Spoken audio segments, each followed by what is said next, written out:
తాకట్లో ఉన్న మీ బంగారాన్ని విడిపించి ఆ రోజు ఆన్లైన్ రేటుకి కొంటాం. Sharma gold company. నమస్కారం, వెల్కమ్ టు సుమన్ టీవీ. నేను గీతాంజలి. నవంబర్ 3వ తారీఖు రెండవ కార్తీక సోమవారం అండి.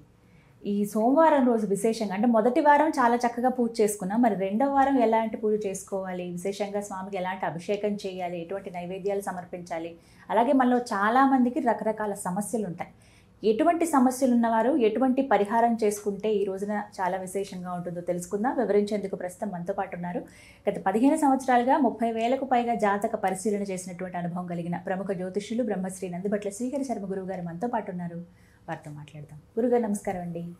వాగర్థావివ సంపృక్తౌ వాగర్థ ప్రతిపత్తయే జగతః పితరౌ వందే పార్వతీ పరమేశ్వరౌ ఆదిత్యాయ చ సోమాయ మంగళాయ బుధాయ చ గురుశుక్రశనిభ్యశ్చ రాహవే కేతవే నమః. శృంగేరి జగద్గురు పీఠాధిపతులకి, కంచిపీఠాధిపతులకి నమస్కారములు తెలియచేసుకుంటూ కార్యక్రమాన్ని ప్రారంభిద్దాం. గురుగారు, అప్పుడే రెండవ సోమవారం, మొదటి సోమవారం చాలా చక్కగా చేసుకున్నాము. మీరు ఏ విధంగా చేయాలో పూజ అని చెప్పారు. మరి రెండవ వారం ఏంటండి? అలాగే విశేషంగా రకరకాల సమస్యలు ఉంటాయి. వారు ఏ సమస్యలు ఉన్నవారు ఎటువంటి పరిహారాలు ఈ రోజున పాటించాలో వివరించండి. కార్తీక మాసము బహుపుణ్య మాసముగా చెప్పబడి ఉంది. అందున కార్తీక మాసం అంటే, శ్రావణ మాసం అంటే గుర్తుకొచ్చేది శుక్రవారం ఎలాగో కార్తీక మాసం అంటే గుర్తుకొచ్చేది సోమవారం. ఈ సోమవారాన్ని ఎవరైతే విధి విధానాలతో ఆచరిస్తారో శివాజ్ఞ లేనిదే చీమైన కుట్టదు. లయకారకుడు పరమేశ్వరుడు, ఆయన అనుగ్రహం కోటి వంతులో 1,00,000 కోట్ల వంతు మన మీద ఉందంటే మన సమస్యలన్నీ తీరిపోతాయి. కాబట్టి ఆయన కరుణ కోసం మనం ఎంతో తాపత్రయపడతాం. అంటే ఉదాహరణకు చెప్పాలంటేనమ్మా, మన బాసు దృష్టిలో పడి మనం ఆయన కోసం, ఆ బాసు దృష్టిలో పడడం కోసం మనం ఎంతో విధాలుగా ఆ బాసుని అనుకరిస్తూ ఉంటాం.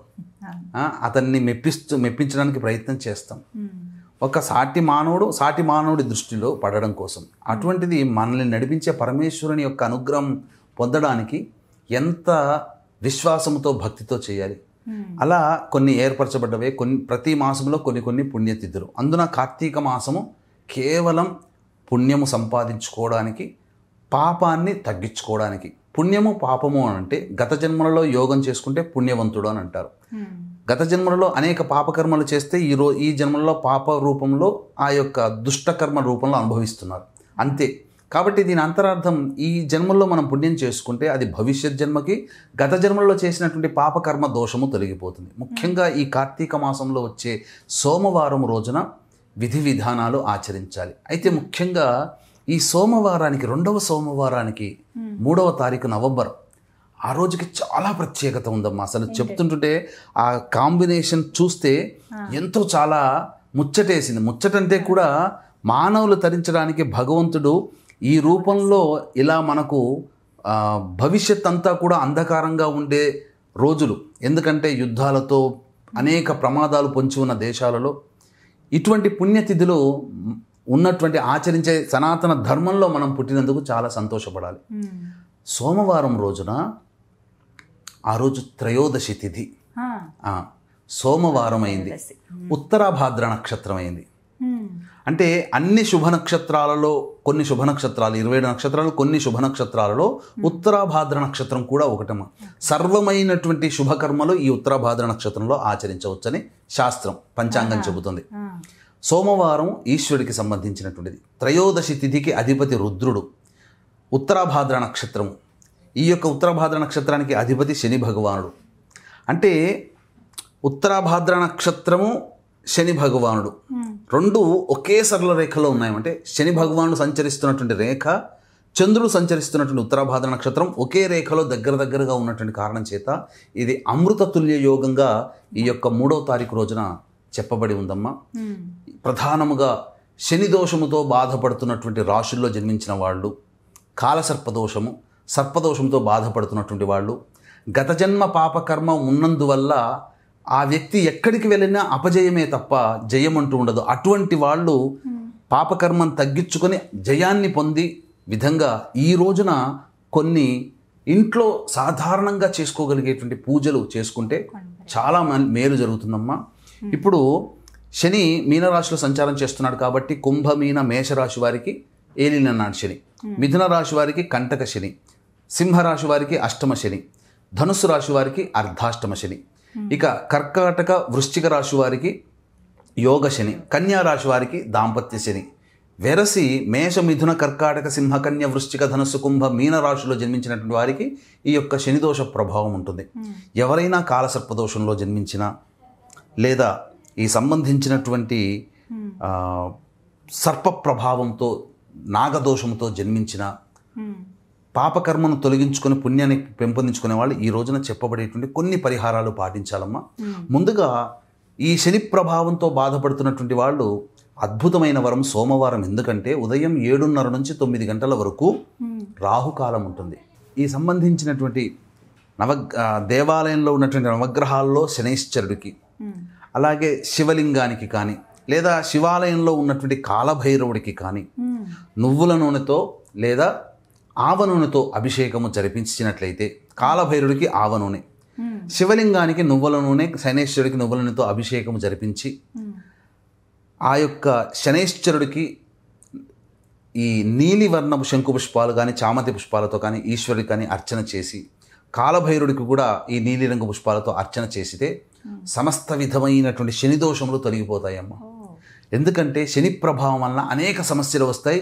ఆ అనేక సమస్యలు ఈ చెప్పినటువంటి రాశుల్లో జన్మించిన వాళ్ళు అనుభవించే వాళ్ళకి తెలుస్తుంది. ఆ సమస్యలకి సంపూర్ణ పరిష్కార మార్గంగా ఉంటుంది. ఇక రెండవదైనటువంటి సర్పదోష నివారణకి సంబంధించినటువంటిదంటే అద్భుతమైనటువంటి ప్రక్రియ ఈ రోజున చేసుకోవచ్చు. వీక్షించేటువంటి ప్రేక్షకులకు కూడా మహామహిమాన్వితమైనటువంటి కాశీ క్షేత్రంలో జాతకరీత్యా కలుగు అన్ని రకాల సమస్యల పరిష్కారానికి, అలాగే శని సంచరిస్తున్నటువంటి కారణం చేత మేష మిథున కర్కాటక సింహ కన్య వృశ్చిక ధనుసు కుంభమీన రాశిలో జన్మించినటువంటి వారికి అక్టోబర్ నవంబర్ నెలలో రవి బుధ శుక్ర గురుగ్రహాలు మారిన కారణం చేత 12 రాశుల్లో జన్మించినటువంటి వారికి ఇబ్బందులు సమస్యలు తప్పవు. అటువంటి దోషాల నివారణకి సర్వదోష నివారణ పూజలు హోమాలు జరిపించి శక్తిపాతము చేసినటువంటి కరుంగలి మాల మీకు ఇవ్వడం జరుగుతుంది. ఈ కార్యక్రమంలో నమోదు చేసుకోదలిచినటువంటి వాళ్ళు నవంబర్ 6వ తారీఖు రోజున జరుగుతుంది కాబట్టి ఆ 6వ తారీఖు రోజున మధ్యాహ్నం 2 గంటల లోపల మీరు గోతనామాదులు స్క్రీన్పై కనిపిస్తున్న నెంబర్కి కాంటాక్ట్ చేసి చెప్పవచ్చు. ఇది మనం కాశీ క్షేత్రంలో చేసేటువంటిది. నవంబర్ 20 అమావాస్య రోజున శ్రీశైల క్షేత్రంలో, డిసెంబర్ 4 గురు పౌర్ణమి సందర్భంగా దత్తక్షేత్రంలో కూడా ఇలాంటి దోష నివారణ కార్యక్రమాలే జరపబడుతున్నాయి.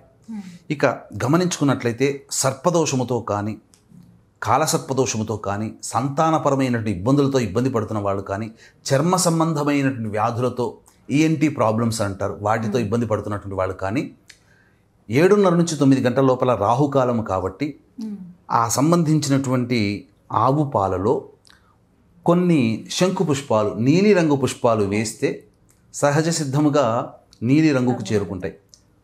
ఆ యొక్క పావుగంట తర్వాత ఆ యొక్క ఆవు పాలతో శనైశ్వరుడికి అవసరం లేదు, ఈశ్వరుడికి అభిషేకం జరిపిస్తే చాలమ్మా. కాలభైరుడికి అభిషేకం జరిపించినా చాలు. శనైశ్వరుడికి కూడా శని దోష నివారణకి ఇలా జరిపించుకోవచ్చు, తప్పులేదు.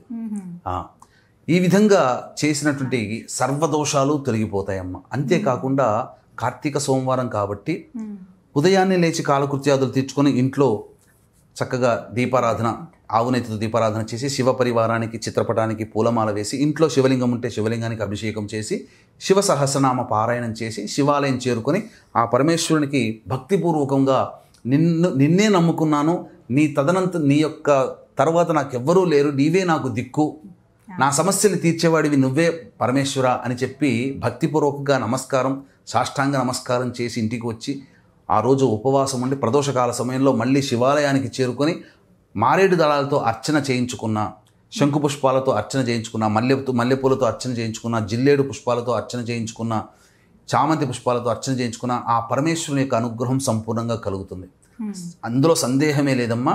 ప్రదోషకాల సమయంలో ఈ సోమవారం రోజున శివాలయంలో దీప ప్రజ్వలనం, దీపదానము, ఉసిరిక దానము, సాలగ్రామ దానం, అలాగే విష్ణు ఆలయంలో కూడా ఈ విధంగా దీప ప్రజ్వలనం చెప్పినటువంటి దానాలు గనక చేసిన వ్యక్తికి అసలు చెప్పాలంటే చాలా పుణ్యం కలుగుతుంది, చాలా సమస్యలు నివారణ అవుతాయి. ఈ యొక్క సోమవారం రోజున ఎవరైతే మార్కండేయ పురాణాన్ని దానం చేస్తే వాళ్ళకి పౌండరీక యాగం చేసినటువంటి పుణ్య ఫలితం దక్కుతుందమ్మా. ఈ విధంగా రెండో సోమవారం వివిధ సమస్యల పరిష్కారానికి ఇలా పరిహారాలు చేసుకోవచ్చు అంట. చక్కగా వివరించారంటే ధన్యవాదాలు. సర్వం శ్రీ ఉమామహేశ్వర పరబ్రహ్మార్పణమస్తు.